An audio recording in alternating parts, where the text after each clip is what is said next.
اللہ الرحمن الرحیم۔ میرے اور آپ کی بلکہ ساری دنیا کے سارے انسانوں کی دنیا اور آخرت کی کامیابی کو اللہ رب العزت نے اپنے پورے کے پورے دین میں رکھی ہے۔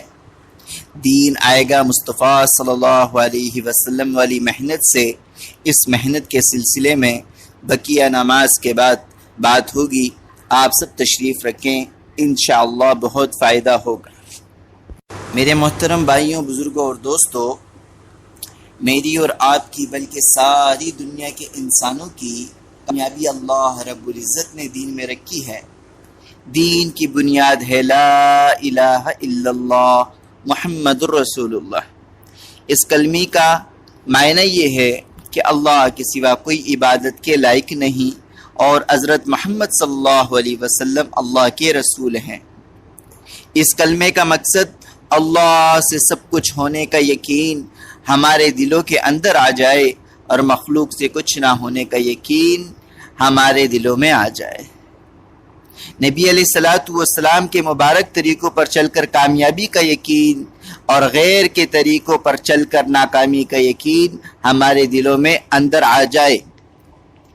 کلمے کی فضیلت یہ ہے، 100 سالہ کافر اخلاص کے ساتھ اس کلمے کو پڑھ لے تو اس کے پچھلے تمام گناہ معاف ہو جائیں گے۔ اگر وہ فوت ہو گیا وہ جنت میں داخل ہو جائے گا۔ جب ہم نے یہ کلمہ پڑھا تو ہم پر اللہ کے تمام احکامات فرض ہو گئے، جن میں سب سے پہلے حکم نماز کا ہے۔ نماز دین کا ستون ہے، نماز مومن کی معراج ہے، نماز شیطان کا منہ کالا کرتی ہے۔ نماز میں نبی اکرم صلی اللہ علیہ وسلم نے آنکھوں کی ٹھنڈک بتائی ہے۔ قیامت کے دن سب سے پہلے نماز کا حساب ہوگا۔ اگر نماز پوری نکلی تو تمام اعمال پورے نکلیں گے، اور اگر نماز خراب ہو گئی تو تمام اعمال خراب ہوں گے۔ حدیث شریف کا مفہوم ہے، جو بندہ 5 وقت پابندی کے ساتھ نماز پڑھتا ہے، اللہ اس کو 5 طرح کے اعزاز و اکرام سے نوازیں گے، ایک دنیا اور 4 آخرت میں۔ دنیا میں روزی کی تنگی اللہ نہیں دیں گے اس کو، اور مرنے کے بعد جو آخرت کے 4 ہیں، آخرت میں قبر کا عذاب نہیں ہوگا، اعمال نامہ دائیں ہاتھ میں دیا جائے گا، پل صراط کے پل سے بجلی کی طرح پار کر دیا جائے گا، اور بغیر حساب کتاب کے جنت میں داخل کر دیا جائے گا۔ اللہ ہماری ایسی نمازیں بنا دی۔ نمازوں کو سیکھنے کے لیے علم کا ہونا ضروری ہے۔ اتنا علم حاصل کرنا ہر مرد عورت پر فرض ہے کہ 24 گھنٹے کی زندگی اللہ کے حکموں پر نبی علیہ الصلوۃ والسلام کے طریقوں کے مطابق گزار سکے۔ مال فرعون، قارون، نمرود کی میراث ہے، اور علم انبیاء علیہ الصلوۃ والسلام کی میراث ہے۔ حدیث شریف کا مفہوم ہے، جو بندہ ایک آیت قرآن کی سیکھ لے، اللہ اس کو 100 رکعت نوافل سے بڑھا کر ثواب عطا فرمائیں گے، اور جو بندہ ایک باب علم کا سیکھ لے، اللہ اس کو 1000 رکعت نوافل کے بقدر ثواب عطا فرمائیں گے۔ ایسی ہم ذکر کرنے والے بن جائیں۔ ذکر کرنے والا زندہ کی طرح ہے اور ذکر نہ کرنے والا مردوں کی طرح ہے۔ جنت کے 8 دروازے ہیں، ایک دروازہ خاص ذاکرین کے لیے ہے۔ حدیث شریف کا مفہوم ہے، اگر ایک بندہ پیسے تقسیم کر رہا ہو اور دوسری جگہ ذکر کر رہا ہو تو ذکر کرنے والا بہتر ہے۔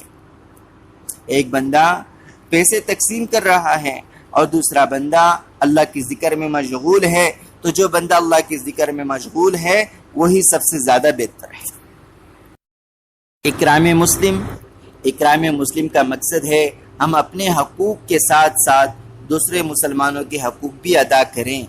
رسول اکرم صلی اللہ علیہ وسلم کی حدیث کا مفہوم ہے، مسلمان کی بیمار پرسی کے لیے جو بندہ صبح کو جاتا ہے تو شام تک 70,000 فرشتے مغفرت کی دعائیں کرتے ہیں، اور اگر شام کو جاتا ہے تو صبح تک 70,000 فرشتے مغفرت کی دعائیں کرتے ہیں۔ اسی طرح ہم چھوٹوں سے پیار کریں، بڑوں کی عزت کریں، علماء کی قدر کریں۔ رسول اللہ صلی اللہ علیہ وسلم نے فرمایا، جس میں 3 صفات نہ ہوں وہ ہم میں سے نہیں ہے۔ ہماری صحیح نیت ہو کہ نیت کہ صحیح نیت کا مقصد ہے کہ ہم ہر نیک کام اللہ کے لیے کریں، اللہ کی رضا کے لیے کریں۔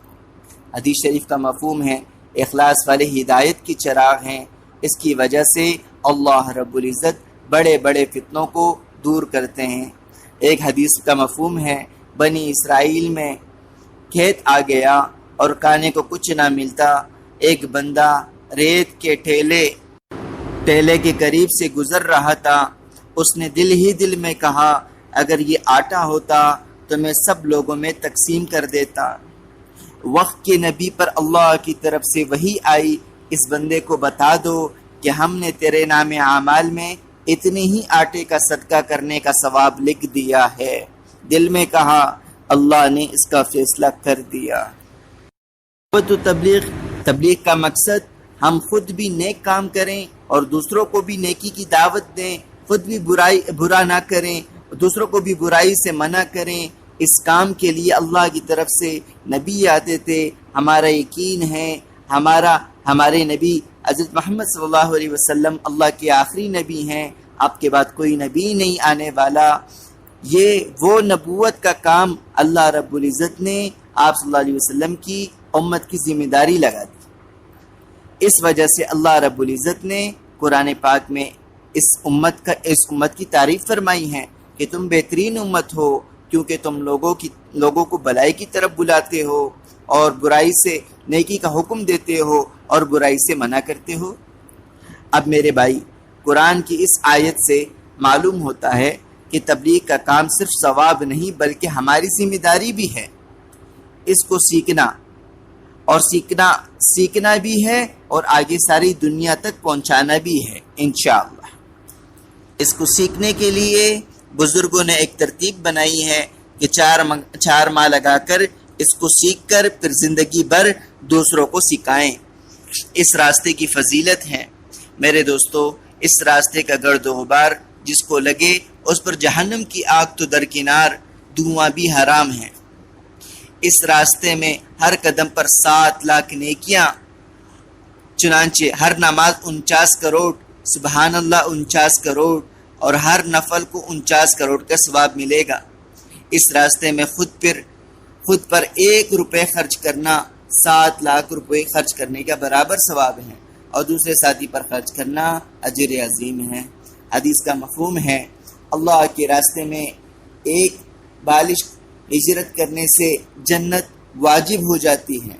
اللہ کے راستے میں ایک صبح یا ایک شام دنیا کی دولت کمانے اور تمام دوسروں کا کاموں سے بہتر